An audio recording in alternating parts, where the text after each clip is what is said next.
What? Pendetamu larang kamu vaksin. Laporkan dia ke polisi. Dia adalah penipu dan penista agamanya sendiri. Juga semua ajaran-ajaran yang meninggikan kemanusiaan, ajaran yang tidak mementingkan doktrin, ajaran yang tentang pengembangan karakter saja, teologi kemakmuran, mengukur hidup senang dengan ukuran material, hidup diberkati kalau usaha, kalau sukses jabatan meningkat. Semua itu adalah ajaran-ajaran yang sebenarnya antikristus. No! Through the laws of the Pope and the doctrines of men, the consciences of the faithful have been miserably vexed and plagued. Will you recant or will you not?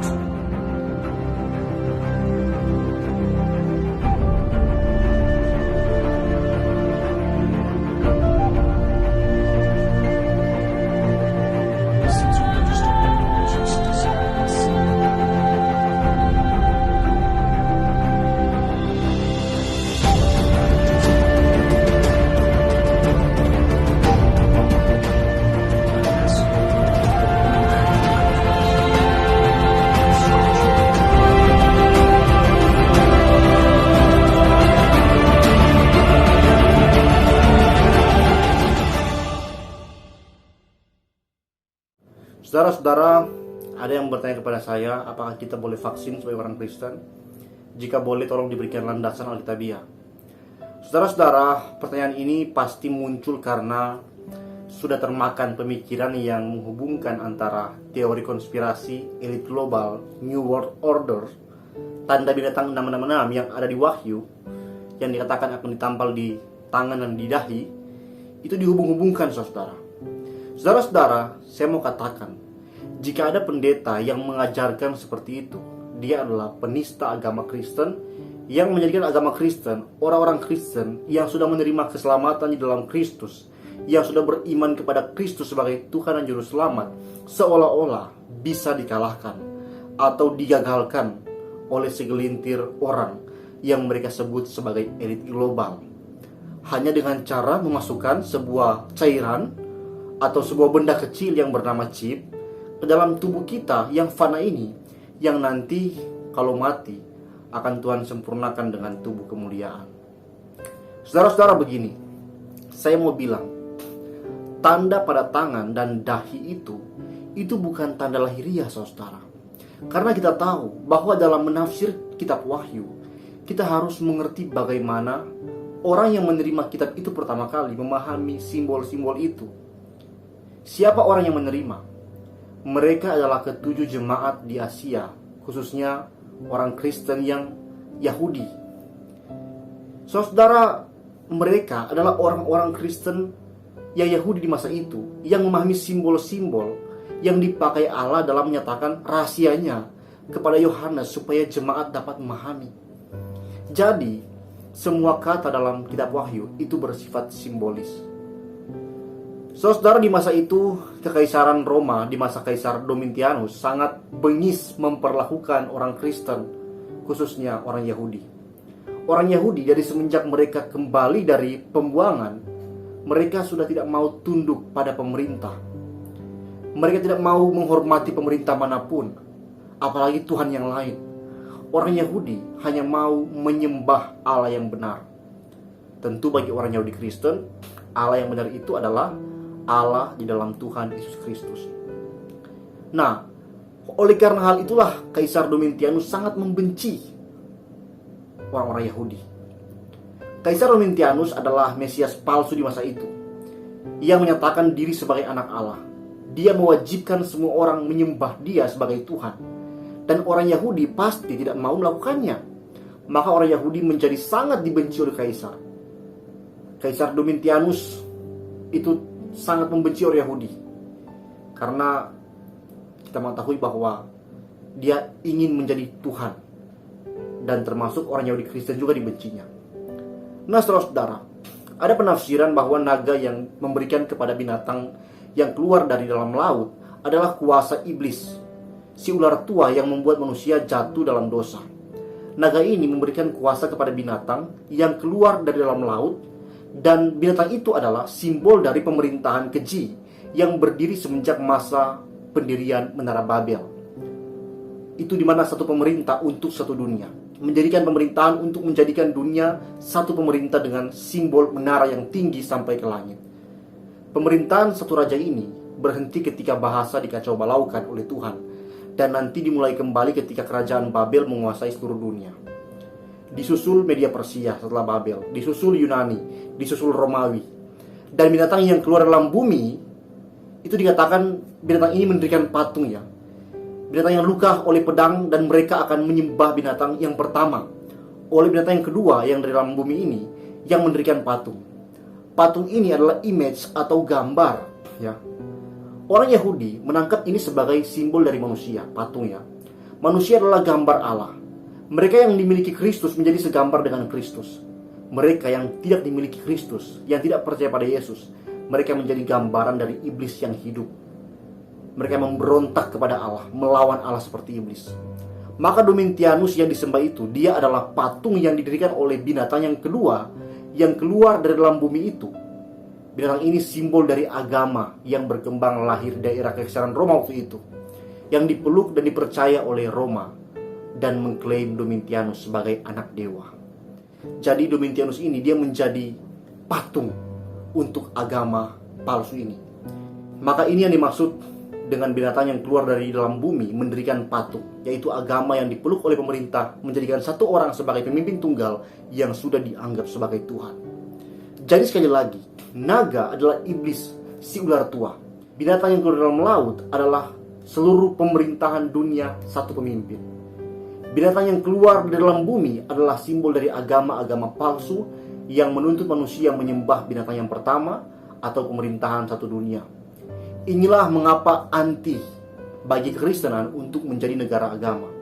Karena negara agama adalah suatu simbol dari kesatuan ini, saudara. Di mana orang-orang dipaksa oleh negara untuk harus mewajibkan orang-orang memeluk satu agama saja. Di zaman itu, Kekaisaran Roma memaksa semua daerah jajahannya untuk menjadi pengikut dan penyembah dewa Domitianus ini, penyembah kaisar.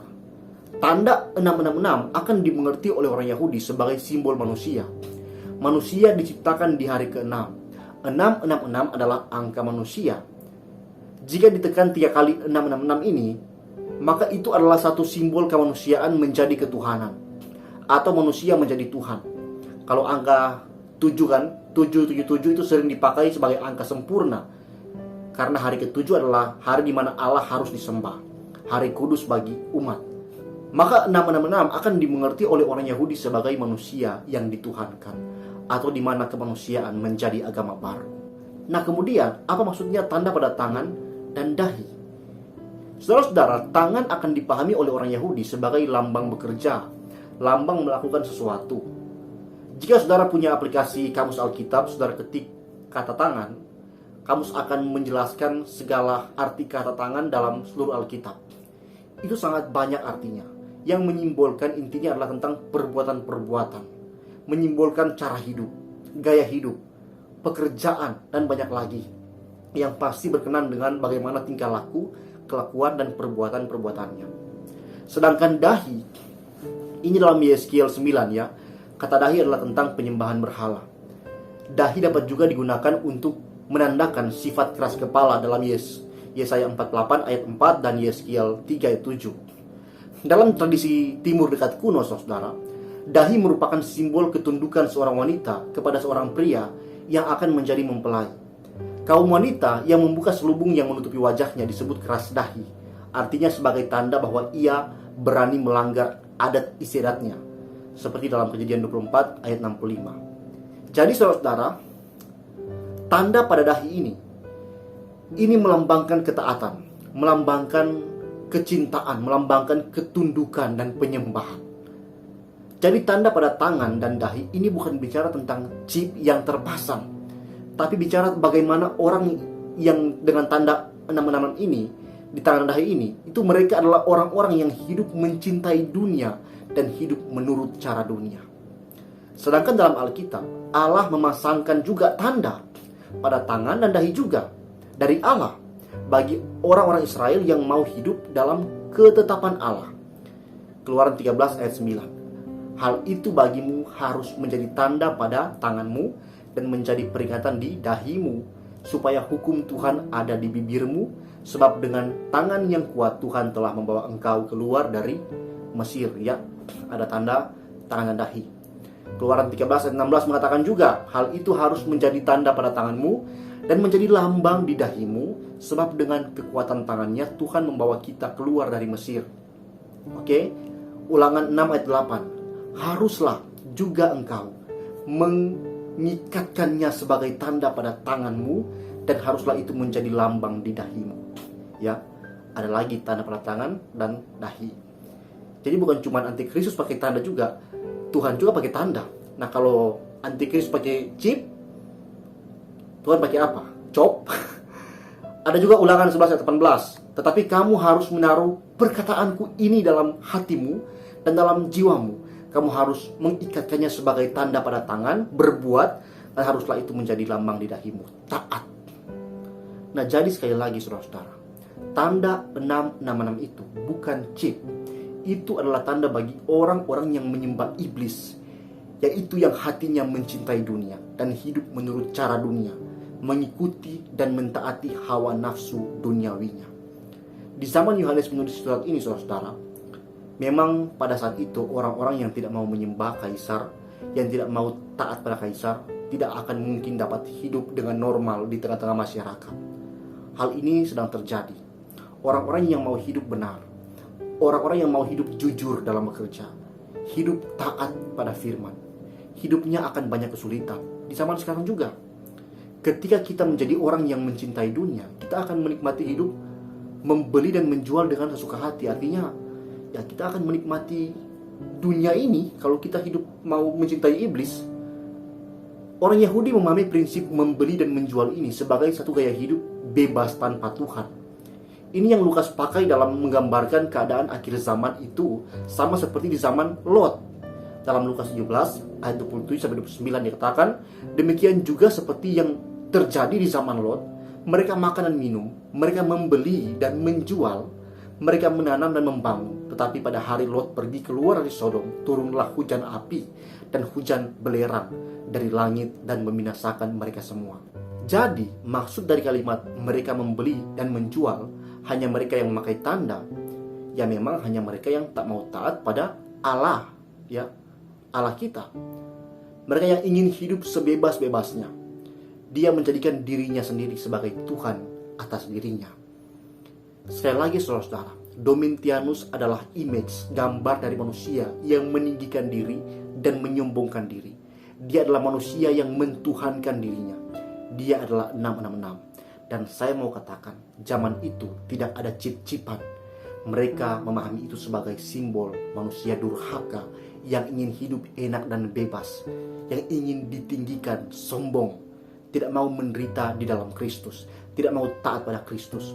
Jadi, tanda 666 itu adalah tentang orang-orang yang tidak mau taat, tidak mau hidup di dalam Tuhan, dan ingin hidup sesuka hatinya, yang mana dia menjadikan dirinya sendiri sebagai Tuhannya, yang hendak dia taati, yang hendak dia kagumi dan sembah. Narsis, saudara.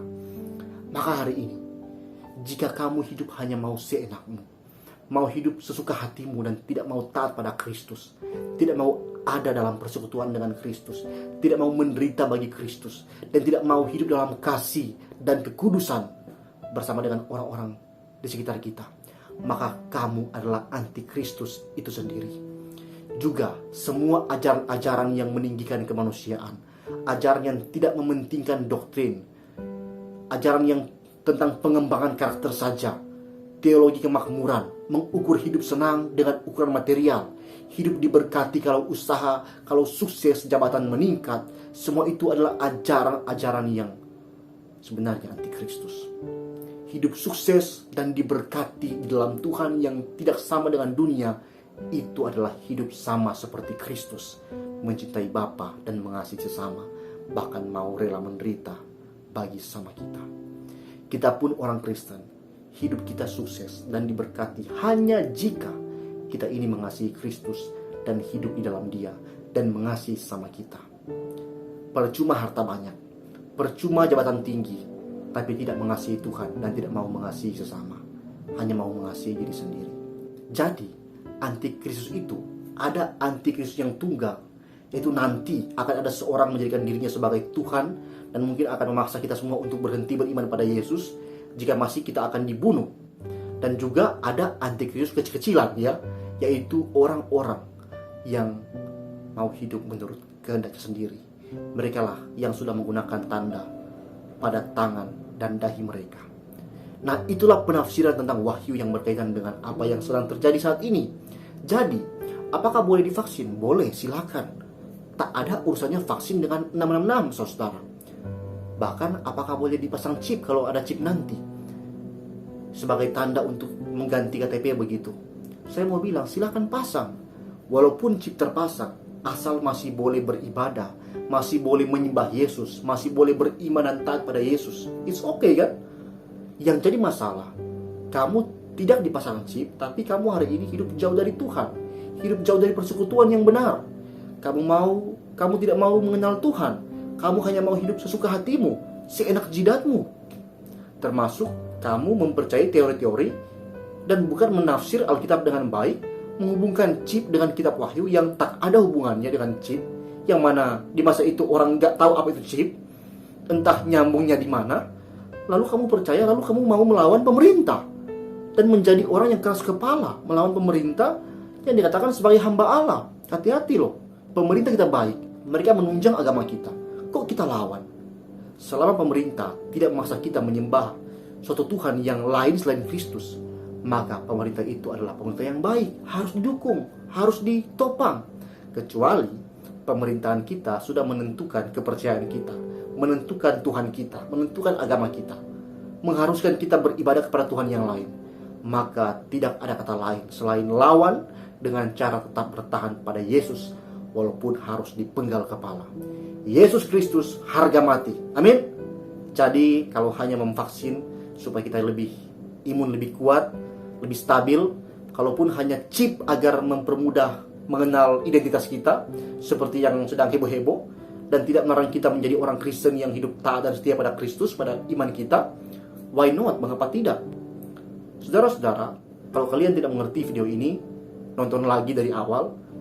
Dan jika sudah, sebarkan dan bebaskan orang-orang di sekitar kita yang sudah menjadi paranoid karena tafsiran-tafsiran yang ngawur dari penafsir-penafsir palsu yang tidak bertanggung jawab. Saya Patrick Smith undur diri. Tuhan Yesus memberkati. Shalom, damai di hati.